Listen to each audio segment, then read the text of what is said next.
जय जगन्नाथ दर्शक बंधु आज प्रथम प्रश्न सुभद्रांक रथर सारथींक नाम कौन। Option A Matali, option B Arjun, option C Bhudevi, option D Daruk. दर्शक बंधु एही प्रश्न पाई आपनकु 5 सेकेंड समय मिलिबो। आपण जदि एहार उत्तरटी को जानि थांती ताहले कमेंट बॉक्स माध्यम रे कमेंट करबा को भूलिबेनी।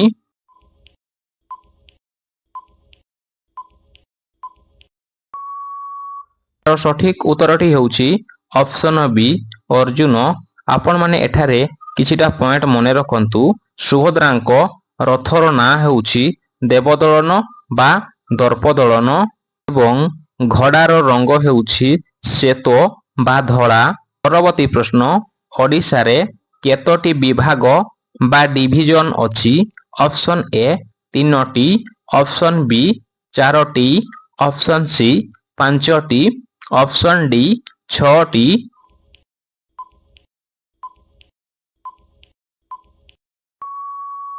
दर्शक बंधु एहार सठिक उत्तरटी हेउछि ऑप्शन ए 3टी। दर्शक बंधु ओडिशा रे 3टी विभाग बा डिविजन अछि। परवर्ती प्रश्न ओडिशा रे केतोटी उपविभाग बा सब डिविजन अछि। ऑप्शन ए 34टी, ऑप्शन बी 45टी, ऑप्शन सी 50टी, ऑप्शन डी 58टी।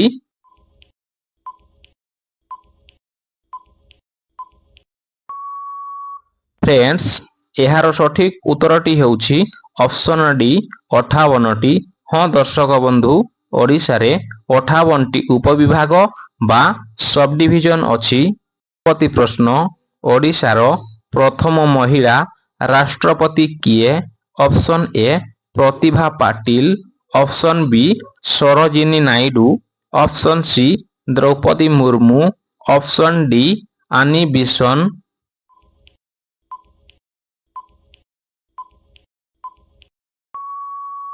दर्शक बंधु एहार सठिक उत्तरटी हेउछि ऑप्शन सी द्रौपदी मुर्मू, जिए कि आम ओडिशार मयूरभंज जिल्ला रु आसुछंती।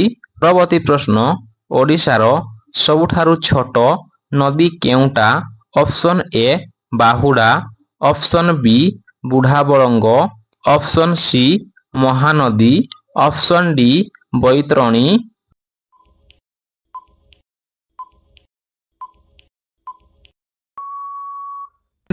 एहार सठिक उत्तरटी हेउछि ऑप्शन ए बाहुडा एवं ओडिशार सबुठारु बड़ नदीर ना हेउछि महानदी एवं द्वितीय बृहत्तम नदीर ना हेउछि ब्राह्मणी।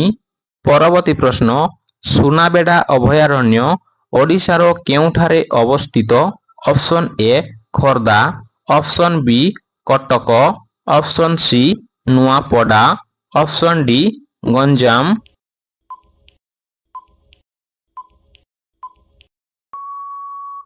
एहार सठिक उत्तरटी हेउछि ऑप्शन सी नुआपड़ा। हाँ दर्शक बंधु नुआपड़ा जिल्ला रे सुनाबेडा अभयारण्य अवस्थित। परवर्ती प्रश्न समाज खबर कागज किए संपादन करिथिले। Option A Madhusudan Rao, option B Radhanath Ray, option C Gopabandhu Das, option D Nilakantha Das.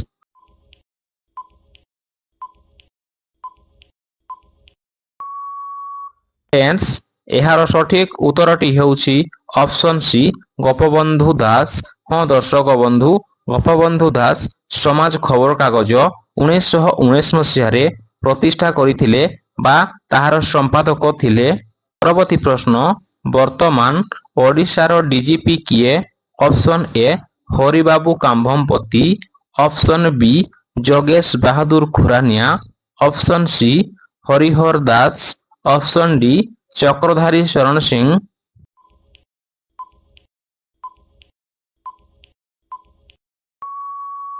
Friends एहार सठिक उत्तरटी हेउछि ऑप्शन बी जोगेश बहादुर खुरानिया।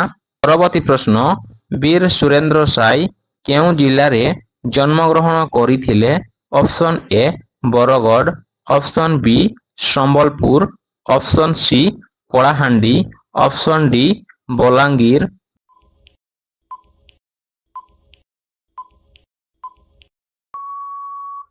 ଫ୍ରେଣ୍ଡସ୍, ଏହାର ସଠିକ ଉତ୍ତରଟି ହେଉଛି ଅପଶନ ବି ସମ୍ବଲପୁର। ହଁ ଦର୍ଶକ ବନ୍ଧୁ, ବୀର ସୁରେନ୍ଦ୍ର ସାଏ ସମ୍ବଲପୁର ଜିଲ୍ଲାରେ ଜନ୍ମଗ୍ରହଣ କରିଥିଲେ। ପରବର୍ତ୍ତୀ ପ୍ରଶ୍ନ, ଓଡ଼ିଆ ଉପନ୍ୟାସ ଛଅ ମାଣ ଆଠ ଗୁଣ୍ଠ କିଏ ଲେଖିଥିଲେ? ଅପଶନ ଏ ଫକୀରମୋହନ ସେନାପତି, ଅପଶନ ବି Radhanath Ray, option C Gopabandhu Das, option D Madhusudan Das.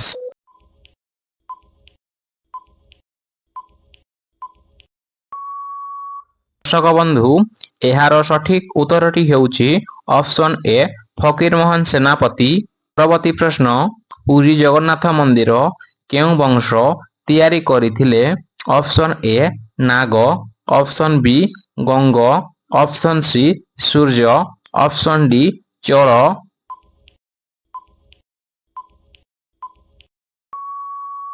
Friends, ଏହାର ସଠିକ ଉତ୍ତରଟି ହେଉଛି ଅପଶନ ବି ଗଙ୍ଗବଂଶ। ହଁ ଦର୍ଶକ ବନ୍ଧୁ, ପୁରୀ ଜଗନ୍ନାଥ ମନ୍ଦିରକୁ ଗଙ୍ଗବଂଶ ମାନେ ତିଆରି କରିଥିଲେ। ପରବର୍ତ୍ତୀ ପ୍ରଶ୍ନ, ଧଳା ପାଗୋଡା କାହାକୁ କୁହାଯାଏ?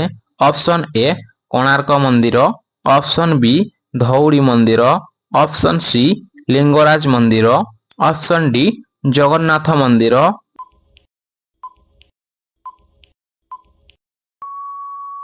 ଦର୍ଶକ ବନ୍ଧୁ, ଏହାର ସଠିକ ଉତ୍ତରଟି ହେଉଛି ଅପଶନ ଡି ଜଗନ୍ନାଥ ମନ୍ଦିର। ହଁ ଦର୍ଶକ ବନ୍ଧୁ, ଧଳା ପାଗୋଡା ଜଗନ୍ନାଥ ମନ୍ଦିରକୁ କୁହାଯାଏ। ପରବର୍ତ୍ତୀ ପ୍ରଶ୍ନ, ଓଡ଼ିଶାର କେଉଁ ଜିଲ୍ଲାରେ ଦେଓମାଳି ପର୍ବତ ଅବସ୍ଥିତ? Option A Gajapati, option B Koraput, option C Baleswar, option D Ganjam.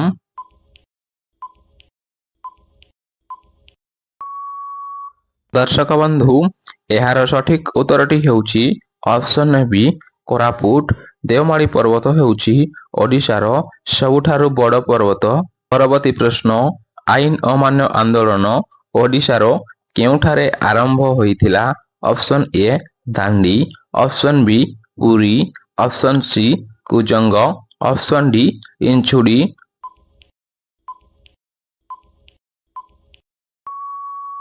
ଦର୍ଶକ ବନ୍ଧୁ, ଏହାର ସଠିକ ଉତ୍ତରଟି ହେଉଛି ଅପଶନ ଡି ଇଞ୍ଚୁଡ଼ି। ହଁ ଦର୍ଶକ ବନ୍ଧୁ, ଆଇନ ଅମାନ୍ୟ ଆନ୍ଦୋଳନ ଓଡ଼ିଶାର ଇଞ୍ଚୁଡ଼ି ଏବଂ ବାଲେଶ୍ୱର ଜିଲ୍ଲାରେ ଆରମ୍ଭ ହୋଇଥିଲା। ପରବର୍ତ୍ତୀ ପ୍ରଶ୍ନ, ଓଡ଼ିଶାର ଗଜପତି ବଂଶ କିଏ ଆରମ୍ଭ କରିଥିଲେ? Option A Kuan Dev, option B Kapilendra Dev, option C Narasingha Dev, option D Purushottam Dev.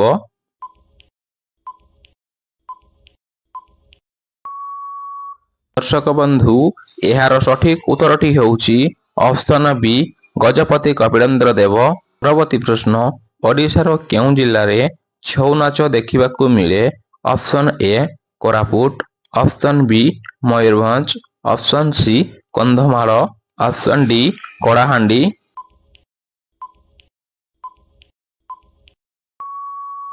ଦର୍ଶକ ବନ୍ଧୁ, ଏହାର ସଠିକ ଉତ୍ତରଟି ହେଉଛି ଅପଶନ ବି ମୟୂରଭଞ୍ଜ। ହଁ ଦର୍ଶକ ବନ୍ଧୁ, ଓଡ଼ିଶାର ମୟୂରଭଞ୍ଜ ଜିଲ୍ଲାରେ ଛଉ ନାଚ ଦେଖିବାକୁ ମିଳେ, ଯେଉଁଟାକି ବର୍ତ୍ତମାନ ଆମ ଭାରତର ଶାସ୍ତ୍ରୀୟ ନୃତ୍ୟର ମାନ୍ୟତା ମଧ୍ୟ ପାଇଛି। ପରବର୍ତ୍ତୀ ପ୍ରଶ୍ନ, ଭାରତର ରାଷ୍ଟ୍ରପତିଙ୍କ କାର୍ଯ୍ୟକାଳ କେତେ ବର୍ଷ? ଅପଶନ ଏ 3 ବର୍ଷ, ଅପଶନ ବି 4 ବର୍ଷ, ଅପଶନ ସି 5 ବର୍ଷ, ଅପଶନ ଡି 6 ବର୍ଷ।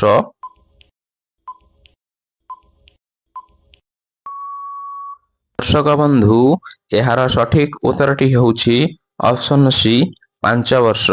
ହଁ ଦର୍ଶକ ବନ୍ଧୁ, ଭାରତର ରାଷ୍ଟ୍ରପତିଙ୍କ କାର୍ଯ୍ୟକାଳ ହେଉଛି 5 ବର୍ଷ। ଏହିପରି ପ୍ରଧାନମନ୍ତ୍ରୀ ଏବଂ ଉପରାଷ୍ଟ୍ରପତିଙ୍କ କାର୍ଯ୍ୟକାଳ ମଧ୍ୟ 5 ବର୍ଷ ହୋଇଥାଏ। ପରବର୍ତ୍ତୀ ପ୍ରଶ୍ନ, ମହାତ୍ମା ଗାନ୍ଧୀ କେଉଁଠାରେ ଜନ୍ମଗ୍ରହଣ କରିଥିଲେ?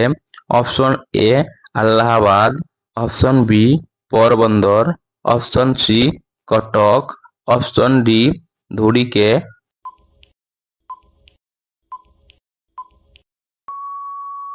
ଦର୍ଶକ ବନ୍ଧୁ ଏହାର ସଠିକ ଉତ୍ତରଟି ହେଉଛି ଅପସନ୍ ବି ପୋରବନ୍ଦର।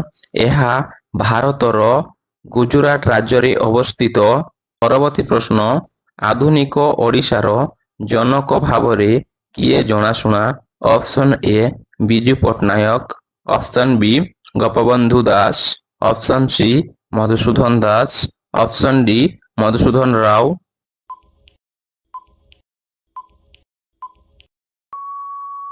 ଦର୍ଶକ ବନ୍ଧୁ ଏହାର ସଠିକ ଉତ୍ତରଟି ହେଉଛି ଅପସନ୍ ବି ଗୋପବନ୍ଧୁ ଦାସ। ପରବର୍ତ୍ତୀ ପ୍ରଶ୍ନ, ଓଡ଼ିଶାର କେଉଁ ହ୍ରଦ ଅଶ୍ୱକ୍ଷୁରାକୃତି ହ୍ରଦ ଅଟେ? Option A Anshupa, option B Chilika, option C Chandaka, option D Sileru.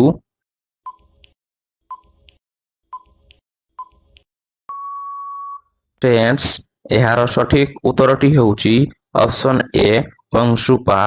ଏହି ହ୍ରଦ ଆମ ଓଡ଼ିଶାର କଟକ ଜିଲ୍ଲାରେ ଅବସ୍ଥିତ ଏବଂ ଏହା ମହାନଦୀର ଏକ ଅଂଶ ଅଟେ।